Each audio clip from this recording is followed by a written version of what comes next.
தேவனுடைய நாமம் மகிமைப்படுவதாக. கிறிஸ்துவுக்குள் பிரியமானவர்களே, தேவன் அருளிய மினிஸ்ட்ரி மூலமாக உங்களோடு தொடர்பு கொள்வதிலும் மகிழ்ச்சி அடைகிறோம். இன்றைக்கும் இந்த நாளிலும் தேவன் நமக்கு கொடுக்கிற வார்த்தை வெளிப்படுத்தல் 22ஆம் அதிகாரம் 12ஆம் வசனம்.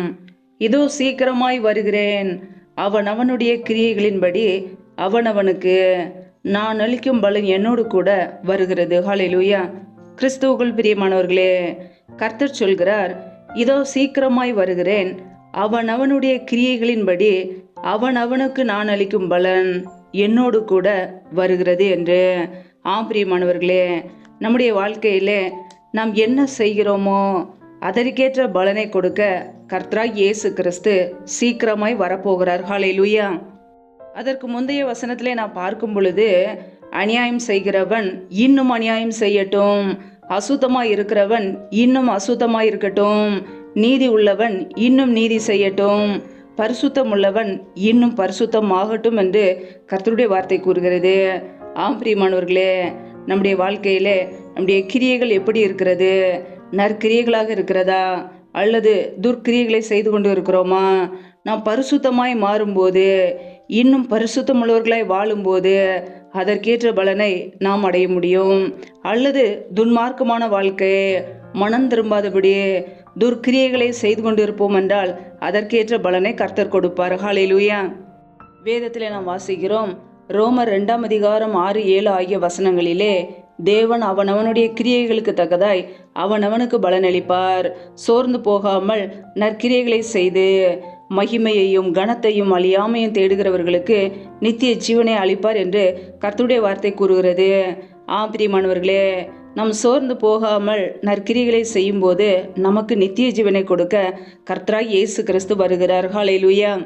கர்த்தருடைய பிள்ளைகளாகிய நாம் நற்கிரியைகளிலே பெருகிற ஜனங்களாய் இருக்க வேண்டும். ஒவ்வொரு நாளும் நற்கிரியைகளை செய்ய ஆயத்தமாய் இருக்க வேண்டும். சகலவித நற்கிரியைகளுமாகிய கனிகளை கொடுக்கிறவர்களாய் நாம் இருக்க வேண்டும். நம்முடைய வாழ்க்கையிலே நன்மை செய்கிற ஜனங்களாய் நாம் இருக்கிறோமா என்பதை ஆராய்ந்து பார்ப்போம்.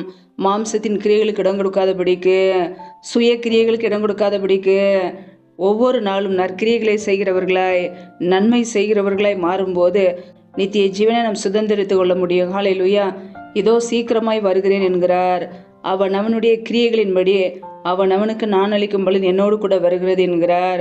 கர்த்தருடைய பிள்ளைகளாகிய நாம், அவரை ஏற்றுக்கொண்ட அவருடைய பிள்ளைகளாகிய நாம், ரட்சிக்கப்பட்ட பிள்ளைகளாகிய நாம் இன்றைக்கு நற்கிரியைகளை செய்கிறோமா அல்லது துர்க்கிரியைகளுக்கு இடம் கொடுக்கிறோமா? பொல்லாத கிரியைகளை செய்து கொண்டு இருக்கிறோமா அல்லது அசுத்தமாய் வாழ்ந்து கொண்டு இருக்கிறோமா அல்லது அநியாயம் செய்து கொண்டு இருக்கிறோமா? நம்மை நாமே ஆராய்ந்து பார்க்க வேண்டும். ஹல்லேலூயா.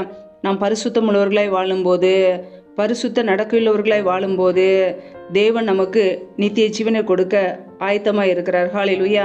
வார்த்தையினாலாவது கிரியையினாலாவது நாம் எதை செய்தாலும் கர்த்தராய் இயேசு கிறிஸ்துவின் நாமத்தினாலே செய்து பிதாவாகிய தேவனை நாம் ஸ்தோத்தரிக்க வேண்டும். ஹல்லேலூயா. கர்த்தருடைய பிள்ளைகளாகிய நாம் சோர்ந்து போகாமல் நற்கிரியைகளை செய்வோம். நித்திய ஜீவனை நாம் சுதந்திரித்துக் கொள்வோம். நித்திய ஜீவனை நமக்கு தருவேன் என்று கர்த்தராய் இயேசு கிறிஸ்து நமக்கு வாக்குத்தத்தம் செய்திருக்கிறார். பிரியமானவர்களே, அந்த நித்திய ஜீவனை பெற்றுக்கொள்ள, பரலோக ராஜ்யத்தை சுதந்திரித்து கொள்ள சோர்ந்து போகாமல் நற்கிரியைகளை செய்வோம். துன்மார்க்கமான காரியங்களுக்கு விலகி, பொல்லாத காரியங்களுக்கு விலகி, மாம்சத்தின் கிரியைகளுக்கு விலகி வாழ்வோம். கர்த்தருடைய பிள்ளைகளாய் வாழ்ந்து நன்மைகளை பெற்றுக்கொள்வோம். ஹல்லேலூயா. கர்த்தர் தாமே உங்களை ஆசீர்வதிப்பாராக. ஆமேன். நம்மை நாமே தேவ சமூகத்திலே தாழ்த்தியை அர்ப்பணித்து ஜெபிப்போம். ஜெபம். எங்களை அதிகமாய் நேசிக்கிற எங்கள் அன்பின் பரலோக தகப்பனே, மை துதிக்கிறோம், ஸ்தோத்திரிக்கிறோம். அப்பா, இந்த இரவு வேளைக்காக மை துதிக்கிறோம், ஸ்தோத்திரிக்கிறோம்.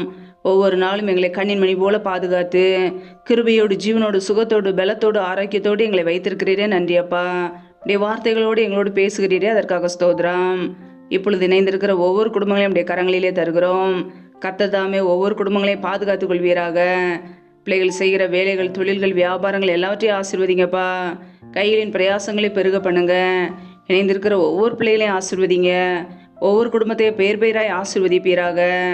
ஜீவனுள்ள நாட்களெல்லாம் நன்மையும் கிருபையும் தொடரும் என்ற வசனத்தின்படி ஒவ்வொரு பிள்ளைகளையும் இப்படி நன்மையும் கிருபையும் தொடர்வதாக ஆசீர்வதிங்கப்பா.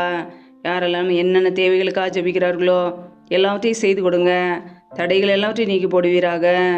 யாரெல்லாம் கடன் பிரச்சனையிலே உபத்திரவத்திலே கண்ணீரோடு வாழ்கிறார்களோ நிம்மதி இல்லாமல் கஷ்டப்படுகிறார்களோ, கர்த்தர் அவர்களை சந்திங்கப்பா. பிள்ளைகள் வாழ்க்கையில் உள்ள கடன் பிரச்சனையை நீக்கி ஆசீர்வதிங்க. தரித்திர நிலைமைகள், வறுமைகள் எல்லாம் இயேசு கிறிஸ்துவின் நாமத்தினால நீங்கி போகட்டும். கர்த்தர் அற்புதத்தை செய்ய போற கிருபைக்காக உமக்கு ஸ்தோத்திரம், ஸ்தோத்திரம், ஸ்தோத்திரம். யாரெல்லாம் பலவீனத்தோடு, சோர்வோடு, வியாதியோடு கஷ்டப்படுகிறார்களோ, கர்த்தர் அவர்களுக்கு நல்ல பலத்தை கொடுங்க, சுகத்தை கொடுங்க, ஆரோக்கியத்தை கட்டளையிடுங்கப்பா. பலவீனத்தில் நம்முடைய பலன் பரிபூரணமாய் விளங்கட்டும். ஆசீர்வதிங்க. நம்முடைய கரங்களிலே தாழ்த்தி ஜெபிக்கிறோம். எந்த குடும்பங்களிலெல்லாம் கணவரால் கைவிடப்பட்ட ஒரு நிலைமையிலே தனிமையோடு திக்கற்றவர்களாக இருக்கிறார்களோ, கர்த்தர் அவர்களுக்கு உதவி செய்யுங்கப்பா. திக்கற்ற பிள்ளைகளுக்கு நிறைய சகாயர், மனமிறங்கி ஆசீர்வதிங்க. பிள்ளையோட தேவைகளை சந்திங்கப்பா.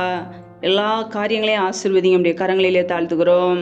எந்தெந்த குடும்பங்களிலெல்லாம் வேலை இல்லாமல் காத்து கொண்டு இருக்கிறார்களோ, என் தேவன் தடைகள் எல்லாவற்றையும் நீக்கி ஆசீர்வதிங்க. வேலையை ஏற்படுத்தி கொடுங்கப்பா. நம்முடைய கரங்களிலே தாழ்த்துக்கிறோம். யாரெல்லாம் திருமணமாகி நீண்ட நாட்களாக குழந்தை இல்லாமல் குழந்தைக்காக காத்திருக்கிறார்களோ, கர்த்தர் அந்த குடும்பங்களை ஆசீர்வதிங்க. தடைகள் எல்லாவற்றையும் நீக்கி போடுங்க. பிள்ளைகள் கர்த்தரால் ஒரு சுதந்திரம், கற்பத்தின் கனி அவரால் கிடைக்கும் பலன் என்று வேதத்தில் நாங்கள் வாசிக்கிறோம். என் தேவன் ஆசீர்வதிங்கப்பா. யாரெல்லாம் வாடகை வீட்டில் இருந்து கஷ்டப்படுகிறார்களோ, கர்த்தர் அவர்களுக்கு சொந்த வீட்டை ஆயத்தப்படுத்தி கொடுங்கப்பா. வாடகை பணத்தை ஏற்படுத்தி கொடுங்க. பிள்ளைகளை ஆசீர்வதிங்க, உயர்த்துங்க. நம்முடைய கரங்களில் அர்ப்பணித்து தாழ்த்தி ஜெபிக்கிறோம். இந்த இரவு நேரத்தில் இன்பமான தூக்கத்தை கொடுங்கப்பா. சத்துரு கொண்டு வருகிற போராட்டங்கள், பிரச்சனைகள், மரண பயங்கள், இருளின் அதிகாரங்கள், ஆபத்துகள், நாசம், மோசங்கள், தீமைகள், விக்னங்கள் எல்லாவற்றிற்கும் விலைக்கு ஒவ்வொரு குடும்பத்தையும் பாதுகாத்து கொள்ளுங்க. இரத்த கோட்டைகளை மூடி மறைத்து கொள்ளுங்கப்பா. அதிகாலையில் எழுந்து தேவ சமூகத்திலே காத்திருக்க, உம்மை துதிக்க, முடிய நாமத்தை உயர்த்த எங்களை அர்ப்பணிக்கிறோம். எங்களை ஆசீர்வதிப்பீராக.